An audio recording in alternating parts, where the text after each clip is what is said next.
everyone, I'm Jer. And I'm Jazz, and welcome to Cooking with Jazz. We are part of Health Promotion at UC Merced. Today we have a special guest with us from Mom Student Association. Hi, I'm new. I'm the Internal Public Relations of Home Student Association, and we support healthy eating. Yes. So today we're going to show you guys how to make a quick, healthy dinner from the food box provided from the food bank, and these are available for pickup completely free at KL 117, the Health Promotion Office. For today's quick dinner, we'll be using 3 ingredients from the food box: 1 bag of rice, 1 can of cut green beans, and 1 can of chicken.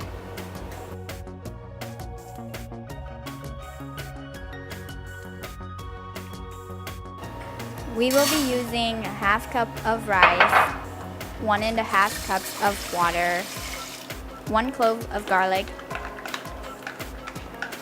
and add salt to taste. And stir the rice.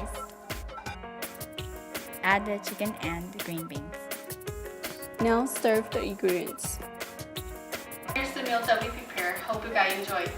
Thank you to our guests for joining us.